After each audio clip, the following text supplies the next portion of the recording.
कंचन, कामिनी, कीर्ति, ये तीन ऐसे जो भगवत मार्ग से विमुख कर देते हैं। धन्य है वो महापुरुष जो प्रिया प्रीतम का आश्रय लेकर अपना जन्म सार्थक करते हैं। और जो भगवत ऋषि जी कहते हैं, भगवत रसिक संग बिनु, जिनको संग मिला है, चाहे वो माता पिता का संग हो, चाहे मित्र का संग हो, चाहे गुरु का संग हो। भगवान ऋषभ देव जी कहते हैं, गुरु न सस्यात् स्वजनो न सस्यात्, पिता न सस्यात् जननी न सस्यात्, दैवम न तस्यान् न पतिश्च सस्यान्, न मोचयेद्यः समुपेत्य मृत्युम। भगवान ऋषभ देव जी कहते हैं कि जो हमको इस मायामयी मृत्यु के फांसी से छुड़ा देता है वही गुरु है, नहीं वो गुरु नहीं है। खुली बात है, गुरु शिष्य का संबंध है भगवत प्राप्ति कराने से। तन मन प्राण समर्पित करके गुरुदेव की आज्ञा पे चलो, निश्चित भगवत प्राप्ति है। भगवत प्राप्ति कोई ऐसा रसगुल्ला या गुलाब जामुन नहीं कि खरीद लिया, ये लो भैया खा लो। उनकी आज्ञा पे चलो, भगवत प्राप्ति आपको होनी है। आपको भ्रम छोड़ना है, आपको असत आचरण छोड़ने, आपको असत चिंतन छोड़ना है, आपको भगवत चिंतन करना है। तो गुरुदेव का सारा प्रयास रहता है असत त्याग करके सत्य में स्थित करना। वो गुरु नहीं है जो अपने शिष्य को भगवत भक्ति के रंग में रंग करके मृत्यु रूपी माया रूपी फांसी से न बचा पावे। वो गुरु नहीं है। वह स्वजन नहीं है जो अपने संबंधी को भगवत नाम जपने का उपदेश न करे। वो पिता नहीं जो अपने पुत्र को भगवत प्राप्ति का उपदेश न करे। वो माता नहीं जो अपने पुत्र को भगवत प्राप्ति का भजन का उपदेश न करे। वो पति नहीं है जो भगवत प्राप्ति का उपदेश न करे, भगवत प्राप्ति का सहयोग न करे। इन सारे संबंधों की एक ही महानता है कि मुझे भजन भगवत प्राप्ति का संयोग बैठा ला जाए और इस जन्म में हम भगवत प्राप्ति कर ले, चाहे वो गुरु हो, चाहे माता हो, चाहे पिता हो, चाहे मित्र हो। भगवत रसिक जी कहते हैं अगर ऐसा संग नहीं है भगवत प्राप्ति का तो सब माया का नाटक है, हमको नहीं इस माया के नाटक में फंसना। देखो भगवत प्राप्ति कैसे होती है। आपने एक जगह मान लिया कि हम सब बात तो टाल सकते हैं, अपने गुरु की बात नहीं टाल सकते। अब माया आपको नहीं परास्त कर पाएगी। बस सब कुछ तो है, हम बड़े नीच हैं, पतित हैं सब, लेकिन अपने गुरुदेव की बात मैं नहीं टाल सकता। इसके लिए मैं विश्व से विलग हो सकता हूं, शरीर छोड़ सकता हूं, प्राण छोड़ सकता हूं, बस जीत गया। और गुरु की बात ऐसी मानी जाती है। वो कह रहे इस समय दोपहर के 12 बजे, जी बिल्कुल धूप खूब चौड़ी है, मूर्ख बना रहा है, चौड़ी धूप है। 4 बजे नहीं महाराज आप कह रहे हो 12 बजे है, नहीं समय तो 4 बजे। हाँ महाराज ब्रह्म मुहूर्त का समय है। बड़ी मुंह चपुड़ी बोलते हो तो महाराज, आप बोलोगे दिन तो हम दिन को दिन, आप कहोगे रात तो हम रात। हमको मतलब नहीं दिल है कि रात, आप कह रहे हो दिल है तो हम अपनी आंखों का विश्वास नहीं मानेंगे, हम आपकी बात मानेंगे। तुम्हें जो पसंद वही बात कहेंगे। आप आज्ञा करो, हमारा तन मन प्राण उसी मार्ग में चलेगा जिसकी आपकी आज्ञा है, बस जीत गया। इसी बात का दुरुपयोग होता है, इसी बात का दुरुपयोग होता है। वो गुरु ले जो भगवत प्राप्ति के मार्ग में न चला दे। देखो हम फंसे कहां हैं, बस सूक्ष्मता से समझना। भगवत प्राप्ति किसको होती है और भगवत प्राप्ति किसको नहीं होती, बिल्कुल सरलता से हम आपको समझा रहे। केवल अहंकार ही भगवत प्राप्ति में बाधक है, और उस अहंकार को गुरुदेव उल्टा सीधा दक्षिण बाएं ऊपर नीचे हर जगह से प्रहार करके चकनाचूर करते, पक्का चकनाचूर करते। अब उसको केवल, आप तो कहते थे कल की ऐसा है, आज आप कह रहे हैं ऐसा। ये प्रश्न नहीं होना। खड़े हो जाओ जी, खड़े हो गए, बैठ जाओ बैठ जाओ। आज के बाद ऐसा कभी नहीं करेंगे। हाँ करें, ये आज ये लाओ ना। महाराज आप तो कह रहे थे कभी ये नहीं खाने। नहीं जी पाओ, कल हमने कहा था नहीं पाना। महाराज जी आपने आज कहा है कि आज पा लीजिए, पा लिए। आज अभी कहो नहीं तो नहीं। ऐसा जीतता है, ये नहीं कि आपने कल कहा था तो आज ऐसे कह, नहीं, वचनम करिष्ये तो में आप जैसा कहे, जीत गया। अहंकार का केवल नाश करने की लीला होती है, अहंकार का नाश। दौड़ो नहीं, खड़े हो जाओ, खड़े बैठ जाओ, बैठ, जब तक हम ना कहें तब तक यहीं बैठे रहना, उठ के एक कदम में नहीं जाना, हमें वैसे ही बैठे रहे, क्योंकि केवल बात अहंकार की हो रही है।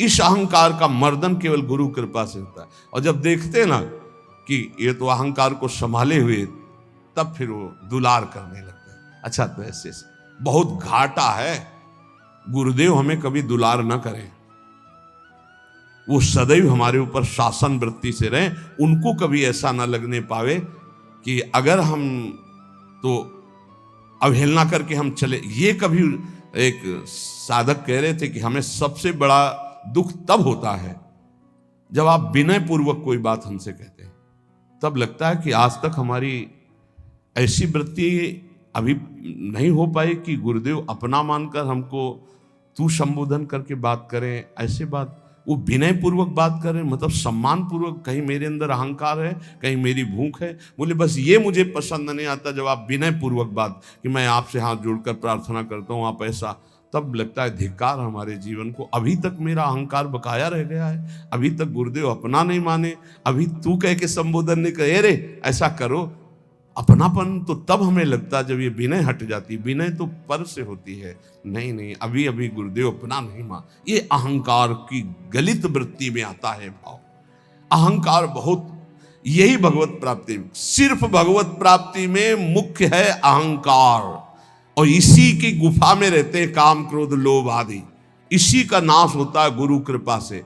बस गुरु कृपा को समझना है कि वो तत्काल बदल सकते हैं, तत्काल हर तरह से चकनाचूर करके चुप कॉर्नर सुबाड़े जा बोली बोई भारी। ये केवल गुरु से ही होता है। ये हमने जीवन में देखा, केवल गुरु। एक जगह यार इतना रख लो, एक जगह इतना रख लो, वो जैसे चाहे वैसे, बिल्कुल एक जगह उनकी आज्ञा पे हो जाओ। अभी अभी अभी ये अहंकार गलित होना, ये केवल गुरु से गलित होता है। हमने अपने जीवन के अनुभव में देखा, केवल गुरु से गलित होता है अहंकार, किसी साधन से नहीं। गुरु वही है जो मृत्यु की फांसी से मुझे मुक्त करके भगवत साक्षात्कार करा दे। वही माता, वही पिता, वही संबंधी है। ये शरीर दुखमय विषय भोगों की प्राप्ति के लिए नहीं है। नायम देहो देह भाजाम नृलोके कष्टान कामान नरहते विद्भुजाम ये तपो दिव्यम पुत्र कायेन सत्वम शुद्धे दस्मात् ब्रह्म सौख्यम त्वनंतम। हे पुत्रो, इस मर्त लोक में शरीर जो मिला है मरेगा, नष्ट होगा। इसमें बड़े रोग, बड़े दुख आने वाले हैं। ये विषय भोगों के लिए नहीं मिला है। ये विष्ठा भोजी सूकर कुकर आदि को ये सब सुख प्राप्त है सांसारिक। इस शरीर को दिव्य भजन के द्वारा भगवत प्राप्ति कर लो, इसलिए मिला मानव देह। तपस्या के द्वारा अंतःकरण को शुद्ध करो। तपस्या कौन? जो हमारे अंदर काम क्रोध लोभ आ रहे हैं उनको जो हम चुपचाप सह रहे हैं, ये तपस्या है। इस शरीर को तपो दिव्यम पुत्रकायेन सत्वम शुद्धे दस्मात् ब्रह्म सौख्यम त्वनंतम। तपस्या के द्वारा अंतःकरण पवित्र करके भगवत प्राप्ति करो। तपस्या कौन? जो हम 2 बजे से जग रहे हैं, सब आराम से खा पी के सो रहे हैं, आप जग रहे हैं। अब आपका 10 बजे तक दिनचर्या चल रही है, कुछ थोड़ा सा जलपान, फिर भजन साधन, अपना रात दिन लगे हुए, काम क्रोध आदि शत्रु आ रहे हैं, उनकी जलन सह रहे, ये तपस्या है। ये क्या करेगा? अंतःकरण को पवित्र कर देगा। इस शरीर से अनंत भगवदानंद की प्राप्ति होती है, अनंत भगवदानंद की। शास्त्रों ने बताया है, महत्सेवाम द्वारमाहुर विमुक्ते स्तमो द्वारम योषिताम संग संगम। यदि संत महापुरुषों का संग मिल जाए तो मोक्ष का खुला हुआ द्वार है। और यदि कामी पुरुष का संग मिल जाए, कामिनी में आसक्त, नाना प्रकार के भोगों में आसक्त, तो बोले नरक की सर्टिफिकेट है पक्का। संग से ही उत्तम गति होती है उस संग से ही निम्न गति की प्राप्ति होती है। महत् सेवाम तो द्वार माहुर विमुक्ते, संतों की सेवा, संतों का संग, संतों की आज्ञा का पालन तो मोक्ष पदवी, भगवदानंद। और विषयी पुरुषों का संग, विषय सेवन तो कह रहे तमो द्वारम योसिताम संग संगम, ऐसे कामी नीच पुरुषों का संग नरक प्रदान करता है। कसम देने की जरूरत नहीं है, ऐसे पुरुषों का तो संग ही नहीं करना चाहिए। वो कहते हैं हमारी दोस्ती, अरे तिलांजलि देते तुम्हारी दोस्ती को, कभी मत आना, कभी मत बुलाना, कभी संग मत करना। नीच आचरणों में फंसाने वाले दोस्त नहीं दुश्मन होते हैं। किसी को नष्ट करना उसको व्यसन दे दो, किसी को नष्ट करना उसे भोगों में फंसा दो, नष्ट हो जाएगा अपने आप। तो नष्ट करने वाला दोस्त होता है कि दुश्मन होता है? ये बड़ा विचित्र माया का खेल है कि दुश्मन दोस्त बन करके आता है, हम उसे स्वीकार कर लेते हैं। तमो द्वारम योषिताम संग संगम, जो कामी पुरुष है, व्यसनी पुरुष है, व्यभिचारी पुरुष है, नाना प्रकार के कुमार्गगामी प्रवृत्तियों का, तो हमें कभी इन ऐसों का संग नहीं करना चाहिए। महांतस्ते समचित्ता प्रशांता विमन्यवः सुहृदा साधो, ये अब कहते हैं जिन महापुरुषों का संग मोक्ष का खुला हुआ द्वार है वो कैसे होते हैं? तो बोले महांतस्ते समचित्ता, सब में अपने प्रभु को देखने वाले महात्मा को महापुरुष कहा गया है। वासुदेवा सर्वमिति स महात्मा सुदुर्लभा, सबके हृदय में एकमात्र भगवान विराजमान, समचित्ता और परम शांता, किसी भी द्वंद्व की स्थिति में अशांत न हो। और कह रहे हैं विमन्यवः, किसी भी स्थिति में क्रोध ना आने पावे, क्रोधहीन। और सुहृदा साधो, ये सबका हित चिंतन करने वाले, सदाचार परायण, उनको महापुरुष करते हैं। जो ऐसे महापुरुषों का संग करता है वो निश्चित भगवत प्राप्त हो जाता है। अब एक भगवत प्राप्ति का बिल्कुल सरल उपाय बता रहे हैं कि यदि आप जितेंद्री नहीं हैं, बड़े भजनानंदी नहीं हैं, आपका मन भगवान में निरंतर नहीं लगता है, तो तुम्हें हम बता रहे हैं कि तुम्हें भगवत प्राप्ति सहज में हो जाएगी। कैसे? बोले कायेन वाचा मनसेन्द्रियैर्वा बुद्ध्यात्मना वानुसृत स्वभावात् करोति यदि यत् सकलम परस्मयी नारायणायेति समर्पयेत् तत्। यहीं से प्रारंभ हुआ था साधन मार्ग। जब घर से निकले थे तो प्रारंभिक साधना यही थी, इसी श्लोक की थी। भागवत धर्म का अनुष्ठान, गायत्री अनुष्ठान आदि तो अलग चल रहे थे, लेकिन ये हृदय का भागवत अनुष्ठान भागवत धर्म का था। महापुरुषों ने, ऋषियों ने बहुत से मार्ग बताए भगवत प्राप्ति के, धर्म के। बड़े कठिन कठिन मार्ग हैं, लेकिन हम तुम्हें वो मार्ग बता रहे हैं। नवयोगेश्वर में जी कह रहे सुगम से सुगम उपाय, सब कोई कर सकता है, स्त्री पुरुष बालक सब कोई कर सकता है। ये भगवत प्राप्ति का, बिना पढ़े लिखे वाला भी कर सकता है। भोले से भोले अज्ञानी मनुष्य सुगमता पूर्वक दिव्य गति प्राप्त करेंगे इस साधन से। इसका नाम है भागवत धर्म। इस मार्ग में, भागवत धर्म में बड़ी से बड़ी त्रुटि हो जाए तो भी पतन नहीं माना जाएगा। बड़ी महिमा इसकी है। देखो, अन्य साधनों में अगर त्रुटि हो गई, जैसे आप 20 वर्ष से ब्रह्मचर्य हैं और एक दिन व्यभिचारी बन गए तो 20 वर्ष का ब्रह्मचर्य का क्या, ऐसे हर साधन में है। लेकिन भागवत धर्म में, नाम जप में, इनमें यह सिद्धांत लागू नहीं होता। आप 20 बार नाम जप किए हैं, इसके बाद भ्रष्ट हैं, तो 20 बार नाम जप आपका, आपके कल्याण का कार्य करेगा। 19 नहीं होगा, वो 20 ही रहेगा। 21 से शुरू होगा जब आपका शुरू होगा। किसी ने कहा कि आप महाराज जी कहते हैं नाम जप से सारे पाप नष्ट हो जाते हैं, तो लोगों का उत्साह नहीं बढ़ेगा पाप कर्म करने में। तो आप ध्यान से सत्संग नहीं सुनते हैं, तब ऐसा प्रश्न आता है। जब कभी ऐसा वर्णन होता है कि तुम चाहे जितने पाप किए हो, नाम जप करने से सारे पाप नष्ट हो जाते, तो वहां एक जरूर बात हम कहते हैं, अब लो नसानी अब ना नसई हो। आज तक किया, लेकिन हे हरि आज के बाद पाप नहीं करूंगा। तो हम वादा करते हैं, मेरे भगवान के वचन है, अहम त्वाम सर्व पापेभ्यो मोक्षयिष्यामि मा शुचा। और सूक्ष्म रूप से अगर आपने ध्यान से सुना हो कि अगर आज आप कहते हैं कि हे भगवान मैं आपकी शरण में हूं, अब आज से मैं पाप बंद करके आपका नाम जप करूंगा, पक्का आप निष्पाप हो जाएंगे। लेकिन कल फिर पाप जानबूझकर करते हैं तो प्लस हो जाएगा पीछे का। ध्यान से सत्संग सुनोगे तो प्रश्न नहीं उठेगा। क्या नाम जापक का पापोत्साह बढ़ता है? जप करके तो देख, प्रश्न करने की जरूरत नहीं। नाम जप करके देख। हम कहते हैं नाम ही एक ऐसा जो सर्व पाप प्रणाशनम। और देखो ये तो हम कह रहे हैं, लेकिन इतने में से जितने बैठे हो हमें बताना कि एकदम ब्रेक मार के हमें दिखा दो कोई कि आज से भीष्म प्रतिज्ञा है और निर्वाह करके दिखा दो। ये तो कृपालु भगवान है, कह रहे हो, हम भी कह रहे हैं कि आज से हम पाप नहीं करेंगे। लेकिन हो सकता है कि ब्रेक मारते मारते गाड़ी बीता दो बीता आगे खिसल जाए, वो ब्रेक मानी जाएगी, ब्रेक ही मानी जाएगी कि देख लो पहिया नहीं चला है, पर ब्रेक मारी खिसक गया एक बीता, उतने में घटना घट गई। तो जनयो गुण प्रभु मान न काऊ, दीन बंधु अति मृदुल स्वभाव।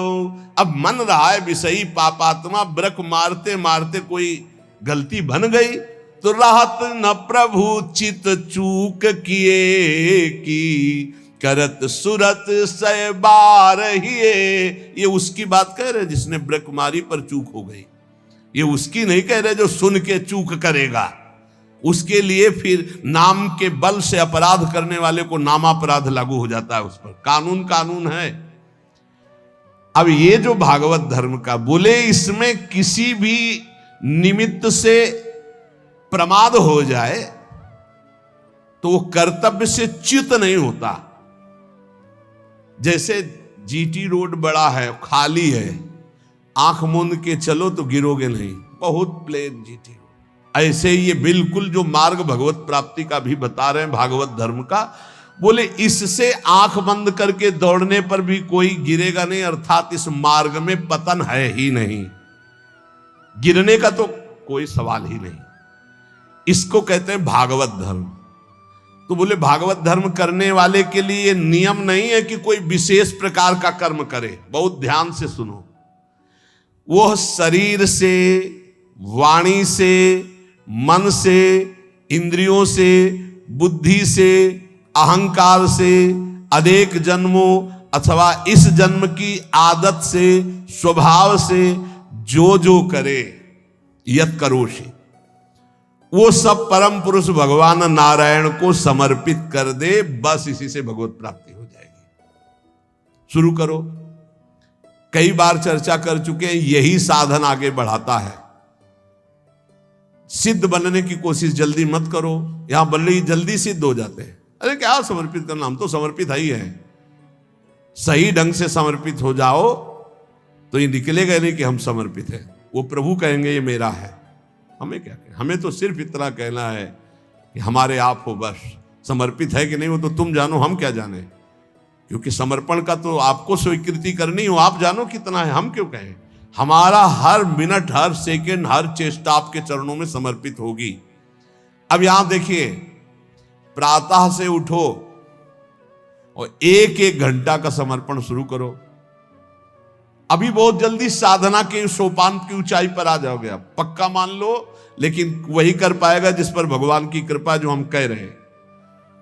एक एक घंटा का समर्पण, वो भजन हो, नौकरी हो, किसानी हो, खान पान हो, शौच स्नान का समय, जो भी समय आपका गया, फिर से ध्यान से सुन लो, इसमें तर्क मत करना। शरीर से, वाणी से, मन से, इंद्रियों से, बुद्धि से, अहंकार से, अनेक जन्मों की आदतों से, एक जन्म, इस जन्म की आदत से, स्वभाव से, अहंकार से जो जो भी कर्म हो रहे हैं, वो सब परम पुरुष भगवान नारायण को समर्पित कर दो। इसे भागवत धर्म कहते हैं। इसका फल होगा भगवत प्राप्ति। कायेन वाचा मनसेन्द्रियैर्वा बुद्ध्यात्मना वानुश्रुत स्वभावात् करोति यद यद सकलम परस्मयी नारायणायेति समर्पयेत। ये जब घर से भागे थे और गुरु शरण में हुए थे, तब से अनुष्ठान ये प्रारंभ उसी समय से हो गया था, क्योंकि श्रीमद् भागवत की कृपा बचपन से रही। घर में शाम के रोज भागवत की चर्चा, पर जब वैराग्य भाव में आए तो हमका इसका अनुष्ठान होना चाहिए, ये भागवत धर्म है। और बस ये शुरू कर दिया था, एक एक घंटे का शुरू किया था। जैसे सुबह 7 से 8 बजे तक नाम जप करते हुए शौच स्नान साफ का 8 बजे, हे करुणा निधान भगवान, 7 बजे से 8 बजे के समय में जो भी कर्म बनाओ आपके चरणों में समर्पित। ठीक, अब 8 बजे से 9 बजे तक जो, फिर धीरे धीरे, ये हम आपको बिल्कुल अक्षरशः वैसे बता रहे जैसे किया, धीरे धीरे शयन तक। जब शयन से सुबह उठे तो रात्रि में सोने का जितना समय था, 6 घंटे 5 घंटे 4 घंटे, हे प्रभु आपके चरणों में ये सभी समर्पित। अब इसका फल ये हुआ कि कुछ समय बाद हमारे अंदर जलन शुरू हुई और जांच होनी शुरू हुई कि हमारे कर्मों में त्रुटि कौन सी है। उन त्रुटियों का समाधान शुरू हुआ। प्रभु से प्रार्थना, हे प्रभु देखो ये गंदी बात थोड़ी आपको समर्पित होती, देखो मेरे मन में गंदी बात चल रही, मेरे मन में ऐसी बात आ रही। कृपा हुई, जांच शुरू हुई, गंदगी निकालने की प्रार्थना हुई। धीरे धीरे धीरे फिर जब मन तन प्राण अहम ये जब समर्पित हो गए तो फिर बंद हो गया। जब घर का जाया हुआ चेहरा हो जाता है ना, उसको फिर वो पेमेंट नहीं है, वो समर्पित है, फिर वो ये सब बंद हो जाता है। इतने से इतने राधा वल्लभ अर्पणम मस्तु, अब कुछ रह ही ले गया तो क्या अर्पणम मस्तु।